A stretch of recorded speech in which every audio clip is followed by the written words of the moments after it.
Buy now, pay later is all the rage in retail right now. More and more stores are offering BNPL at checkout, and it was a key factor in the Christmas shopping season being much better than most were expecting. But not to worry, BNPL loans are only being offered by retailers working with prestigious financial institutions, making loans to thoroughly vetted consumers who always pay their bills on time, and they're not doing any fancy financialization with those loans. Just kidding. Actually, they're working with the sleaziest bank in America, rubber stamping loans to anybody, including people who have 560 credit scores and are already up to their eyeballs in student debt and traditional credit card debt. Then they're packaging those loans into asset-backed securities, which the ratings agencies are rubber stamping AAA rated, and they're selling them to unsuspecting income investors who, despite all the risk they're unknowingly taking, after fees, they're taking home less yield than a 1-month treasury bill. That's right, folks. If you take everything you hate about the financial system, combined with all the lessons we didn't learn from the GFC, put all that crap in a blender and press power, then the resultant slop that comes out of that blender would resemble what's happening with BNPL loans. What's up, guys? I'm Nobody Special, and by now, chances are you've already seen an offer for a buy now, pay later loan when you've checked out at Walmart or at Amazon or any number of retailers. So I decided to take a look at the biggest player in the BNPL space, a company called Affirm. There's Affirm CEO Max Levchin over there. He's the co-founder of PayPal, and he's also the reason why you need to click on all the traffic lights to prove that you're not a robot. Now, you may recall that last summer, a lot of people, myself included, were very worried about this Christmas shopping season. And there was a couple of reasons for that. The first thing was obviously inflation had taken a big chunk out of most families' budgets, and by the time people were done paying for the things that they needed, there was almost no money left over for the things that they wanted. Another thing that was a big concern is this chart behind me. America's credit card bill, consumer credit card debt in the United States, is now $1,029 billion. It's a number that has been steadily rising for the better part of 2 years. Last summer, a lot of people were also very worried about the return of student loan payments. The Supreme Court had struck down the Biden administration's student loan forgiveness plan, a message that is yet to reach the Biden administration. But it turns out that, well, people just don't care. The student loan payments came back, and we've got this article from December in CNBC. It's a massive student debt strike, activist says, as millions of borrowers still aren't making payments. Just 60% of student loan borrowers made a payment when the bills resumed in October. Now, you might be saying, Jack, this video is about buy now, pay later. Why are you talking about credit cards? Why are you talking about student loans? Because I'm trying to set the table for you guys here that there's a whole generation of people that has no intention of ever paying their bills, and they're still borrowing more and more. And once you've made the unethical decision to just never pay your bills, going into deeper debt doesn't really stop anybody. And it seems the market has been eager to provide yet another avenue for these people to borrow in the form of BNPL loans. And here we are in Retail Dive dated January 4th. Holiday shoppers spent a record $221 billion online. Keep in mind, this is just online numbers here. BNPL usage hit an all-time high during the season, with Cyber Monday as the largest day on record for the payment method per Adobe. Consumers spent $16.6 billion online using buy now, pay later services over the holiday season. That's a 14% jump from last year and an all-time high per Adobe Analytics.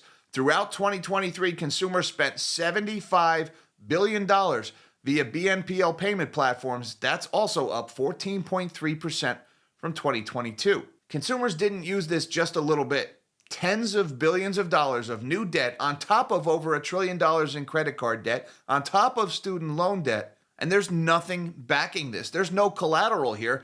These are unsecured loans. It's not like they're going to come to your house and repossess a sweater if you don't pay for your BNPL loan. But you don't see anybody talking about the risk in the mainstream financial press. Everybody is too busy at the pig trough gorging on stocks that are surging and retail numbers that continue to exceed expectations. Here we go in CNBC, dated December 28th. Affirm stock quintupled in 2023, beating all tech peers on buy now, pay later boom. Affirm shares skyrocketed more than 400% in 2023, outperforming all U.S. tech companies worth $5 billion or more. And just how risky are these BNPL loans? Well, take a look at this line from the CNBC article. A March report by the Consumer Financial Protection Bureau found BNPL users were on average more likely to have higher levels of credit card debt. So they're already in debt, and now they're taking out new debt.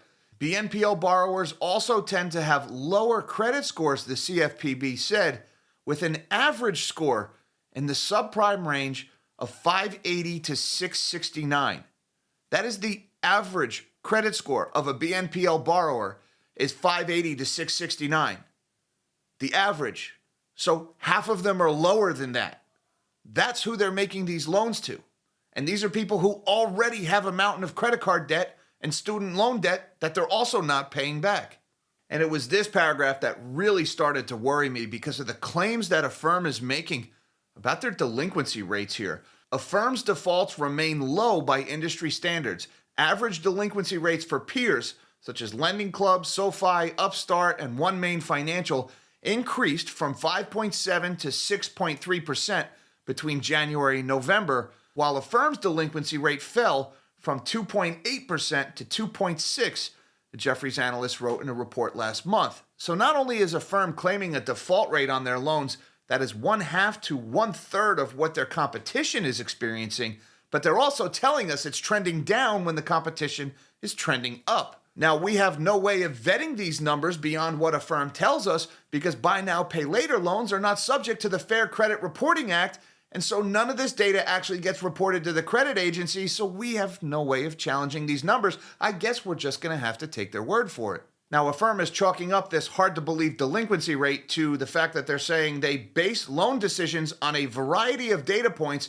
in addition to a user's credit score. Our process involves looking at credit report data, but could also involve some Affirm-specific stuff, like what we know about the merchant and the thing that they're about to sell you, Levchin said in a release last year.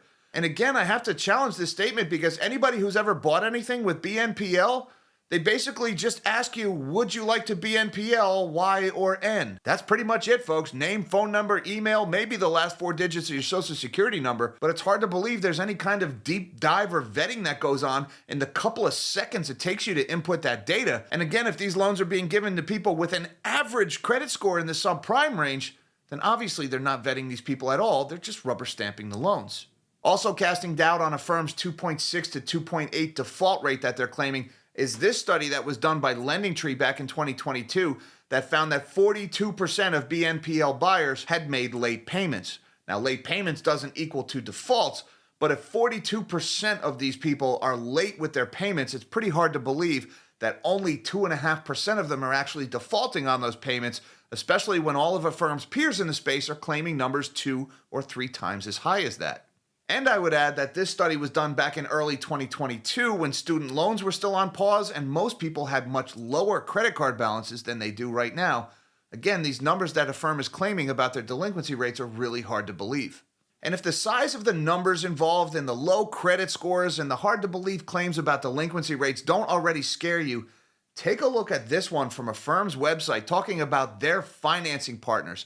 And the biggest bank that Affirm partners with is none other than America's sketchiest bank, Cross River Bank of Fort Lee, New Jersey. Now, you may recall I made this video a few months ago detailing how Cross River Bank is just about the sketchiest, shadiest bank that ever existed in this country. These guys will loan money to anybody for a fee and then immediately dump that loan off their books to anybody else who's willing to buy it. Most notably, during COVID, Cross River Bank made 485,000 PPP loans.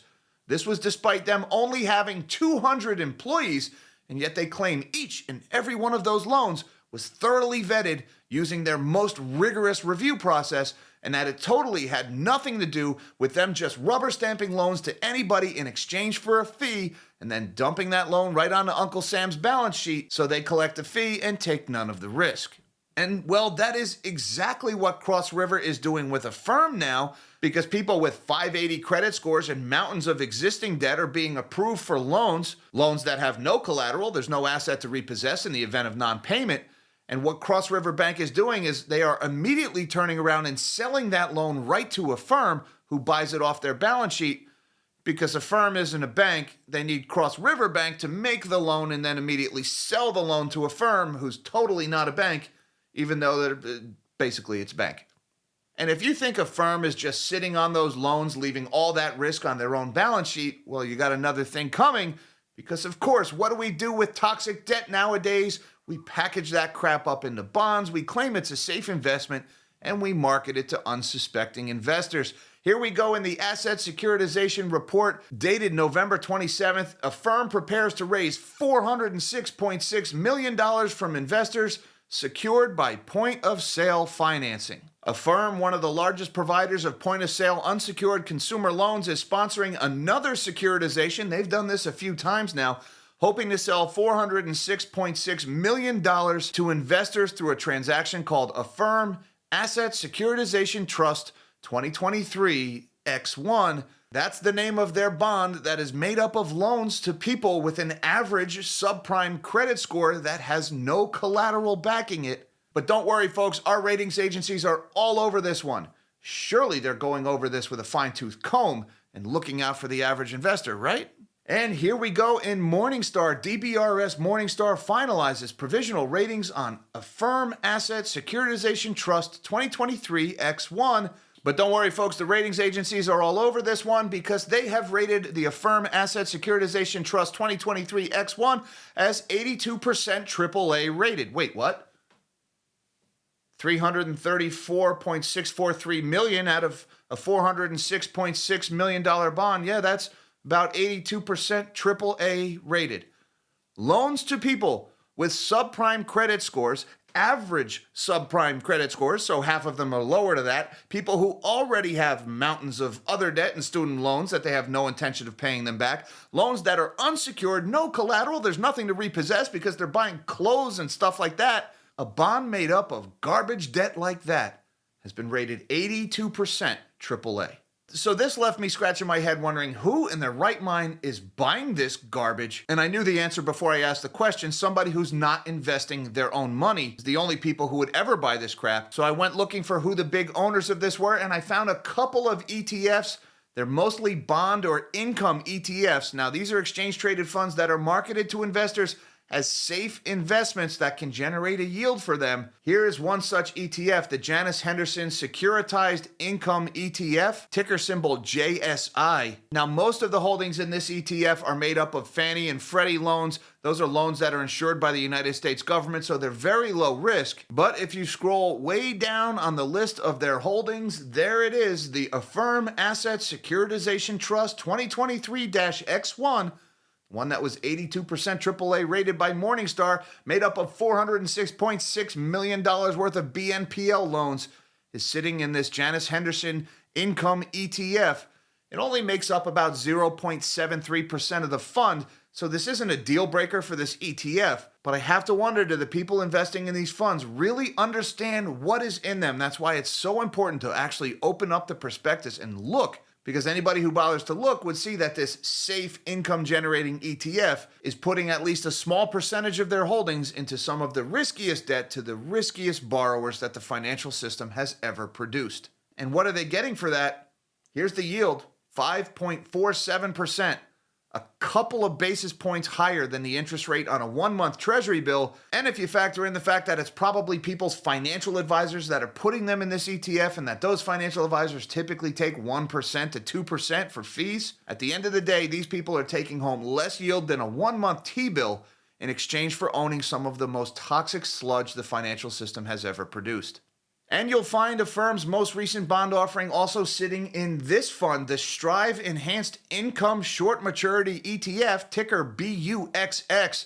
This is Vivek Ramaswamy's anti-woke bond ETF, and for some reason they're buying buy now, pay later loans. And there you go, when you scroll down on their holdings list, making up just 0.8% of the fund is the Affirm Asset Securitization Trust 2023 X1, that $406.6 million bond made up of BNPL loans. And for investors in this fund, it's even worse. In exchange for taking all that risk, what kind of yield are you getting? 1.92%. At a time when you can get 5.4% for T-bill and chill. So long story short, what Affirm is doing with these BNPL loans is all the lessons we didn't learn from the GFC all at once. They're making loans to anybody who will take them, including people with subprime credit scores, actually average subprime credit scores. Again, you got to remember, half of them are even lower than that. They're rubber stamping those loans, and they're doing the same thing the banks did during the GFC. They're packaging all those loans up into asset-backed securities or bonds, The ratings agencies are rubber stamping those things AAA without really looking at what's in them, and they're being marketed to unsuspecting investors who are taking a lot of risk. By the time you factor in all the fees that these people are paying to their financial advisors, they're taking home less of a return than if they were just sitting in a treasury bill. And I would add, this is on top of a more than $1 trillion mountain of credit card debt and a mountain of student loan debt that 40% of borrowers just have no intention of ever paying back. And when the music stops, the people who own this garbage through their ETFs are going to be the ones left holding the bag. Until next time, live small and dream big.